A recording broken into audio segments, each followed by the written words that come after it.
మరొక పోలింగ్ కేంద్రం వద్ద పరిస్థితిని వివరించడానికి మా ప్రతినిధి ఏలేందర్ సిద్ధంగా ఉన్నారు షేక్పేట్ నుంచి. ఏలేందర్, బేసిక్ గా ఈ నియోజకవర్గంలో పోలింగ్ మనం చూస్తే 2023లో కానీ 2018లో కానీ 47% అంతే, అంతకుమించి పెరగలేదు. సో పోలింగ్ శాతం పెంచడానికి ఎలాంటి అవేర్నెస్ కల్పించారు? మీరున్న పోలింగ్ కేంద్రం వద్ద ప్రజలు వస్తున్నారా?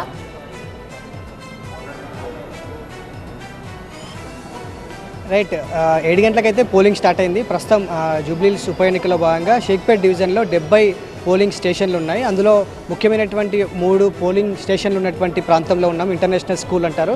ఇంటర్నేషనల్ స్కూల్లో 3 పోలింగ్ స్టేషన్స్ ఉన్నాయి. 3 పోలింగ్ స్టేషన్లో 2 ఆల్రెడీ స్టార్ట్ అయిపోయాయి.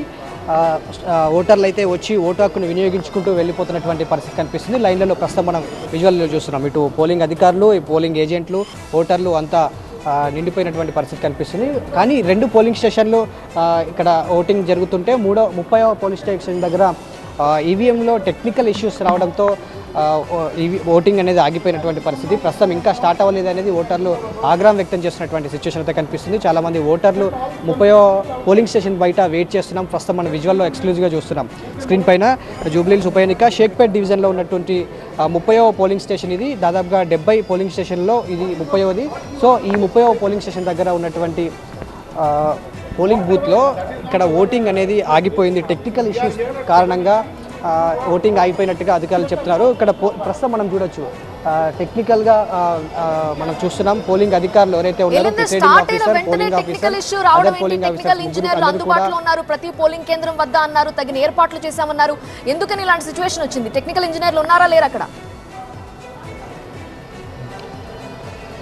సార్, ప్రతిసారి అంటే ప్రతి దగ్గర కూడా పోలింగ్ సిబ్బంది దాదాపుగా ఈ జూబ్లీహిల్స్ ఉప ఎన్నికకు 2000 మందిని నియమించుకున్నారు. టెక్నికల్గా ఇలాంటి ఇష్యూస్ వచ్చినప్పుడు రిపేర్ చేయడానికి కావచ్చు, అదనపు సిబ్బంది కావచ్చు, ఈవీఎంలకు సంబంధించి కూడా అదనపు ఈవీఎం మిషన్లు కూడా ఏర్పాటు చేస్తామని చెప్తున్నారు. కానీ మాక్ పోలింగ్ టైంలో ఓకే అయినటువంటి ఈవీఎం ఇప్పుడు మొరాయించడంతో దాన్ని టెక్నికల్గా మరొక ఈవీఎంతో మ్యాచ్ చేసేందుకు, అంటే మార్చేందుకు అధికారులు ప్రయత్నం చేస్తున్నారు. ఒకసారి మనం లోపల వీడియోలో ఒకసారి గమనిస్తే ప్రిసైడింగ్ ఆఫీసర్ అదేవిధంగా మిగతా అధికారులంతా కూడా ఈ పోలింగ్ సంబంధించినటువంటి ఈవీఎంని మార్చే ప్రయత్నం అయితే చేస్తున్నారు. ఒకసారి మనం లోపలికి వెళ్ళే ప్రయత్నం చేద్దాం. ఇక్కడ టెక్నికల్ ఇష్యూ వచ్చింది. ప్రిసైడింగ్ ఆఫీసర్ ఉన్నారు, వారితో మాట్లాడే ప్రయత్నం చేద్దాం ఒకసారి. ఇక్కడ ఉన్నటువంటి పోలింగ్ స్టేషన్లో ఏంటి సార్, ఏమైంది ప్రాబ్లం? ఏం ప్రాబ్లం లేదు sir, due to technical error we are restarting the machine.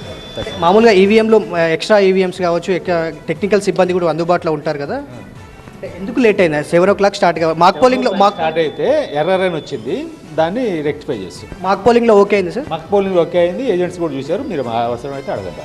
ఒక్క ఓటు కూడా పర్లేదు కదా? 59 ఓట్లు పడ్డాయి. పోలింగ్ స్టార్ట్ అయ్యాక ఒక్క ఓటు కూడా పడలే. అది కాదు, 5 minutes. సో దాదాపుగా ప్రస్తుతం ఆ మిషన్ని రీస్టార్ట్ చేస్తున్నామని అధికారులు చెప్తున్నారు.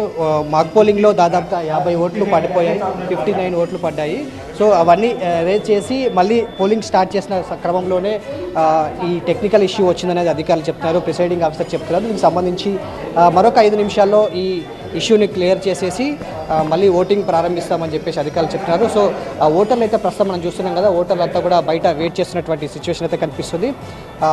పూర్తిగా షేక్పేట్ డివిజన్ కాబట్టి ఎక్కువగా మిక్స్డ్ ఓటర్స్ ఉంటారు. సో వీళ్ళంతా కూడా సీరియస్గా ఆగ్రహం వ్యక్తం చేస్తున్నారు. ఎందుకంటే 7 గంటలకు వచ్చాము, ఇప్పుడు దాదాపుగా 7:20 అవుతున్న క్రమంలో కూడా ఇంకా పోలింగ్ ప్రారంభం కాకపోవడం ఏంటి అనేది వీళ్ళు అధికారులను ప్రశ్నిస్తున్నారు. సో ప్రస్తుతం ఇందాక మనం మాట్లాడినట్టు ప్రిసైడింగ్ ఆఫీసర్ చెప్తున్నారు, మాక్ పోలింగ్లో అంతా ఓకే అయింది. 7 o'clock ఓటింగ్ స్టార్ట్ చేసే టైంలో టెక్నికల్ ఇష్యూ వచ్చింది, ఎర్రర్ వచ్చిందని చెప్తున్నారు. ఆ ఎర్రర్ రావడం వల్ల దాన్ని మిషన్ని రీస్టార్ట్ చేస్తున్నాం అనేది అధికారులు చెప్తున్నారు. సో ఓవరాల్గా ఈ ఒక దగ్గర కాదు, అక్కడక్కడ చిన్న చిన్న టెక్నికల్ ఇష్యూస్ వస్తుంటాయి. సో వాటిని క్లియర్ చేసేందుకు టెక్నికల్ సిబ్బంది ఉన్నారు, దాంతోపాటుగా అదనపు ఈవీఎం మిషన్లు కూడా ఉన్నాయనేది అధికారులు చెప్తున్నారు. ఓవరాల్గా 4 లక్షల ఓటర్లు ఈ జూబ్లీహిల్స్ ఉప ఎన్నికలో తమ ఓటు హక్కును వినియోగించుకొని ఉన్నారు. డివిజన్ల వారీగా విభజించుకుంటే రేమత్ నగర్లో 72 పోలింగ్ స్టేషన్లు, మనమున్నటువంటి షేక్పేట్ డివిజన్లో 70 పోలింగ్ స్టేషన్లు, ఇట్లా డివిజన్ల వారీగా ఉన్నారు. సో ఒక్కొక్క పోలింగ్ బూత్లో అంటే 407 పోలింగ్ స్టేషన్స్ ఉన్నాయి. 407 పోలింగ్ స్టేషన్స్లో యావరేజ్గా 1000 వరకు ఓటర్లు ఉంటారు. 2000 వరకు సిబ్బంది ఉన్నారు. ఎక్స్ట్రా సిబ్బందితో కలుపుకొని దాదాపుగా 2300 వరకు కూడా పోలింగ్ సిబ్బంది ఉన్నారు. ఎక్కడ ఇట్లాంటి చిన్న చిన్న టెక్నికల్ ఇష్యూస్ రాకుండా ఉండేందుకు ముందస్తుగా ఏర్పాట్లు చేశాం. కానీ ఎర్రర్ రావడంతో ఇదంతా మిషన్ రీస్టార్ట్ చేయడానికి ఒక 5 నిమిషాలు టైం పడుతుంది అనేది అధికారులు చెప్తున్నారు. సో ఓవరాల్గా ప్రశాంతంగా పోలింగ్ జరిగేందుకు అధికారులు అయితే అన్ని సమయత్తమై పోలీసులు కూడా అక్కడ గందరగోళం ఉండకుండా ఉండేందుకు కూడా చేయకుండా క్లియర్ చేసేందుకు పోలీసులు కూడా పోలింగ్ స్టేషన్ల వద్ద బందోబస్తు చేసినటువంటి పరిస్థితి. రైట్ ఎలిందర్, థ్యాంక్ యూ.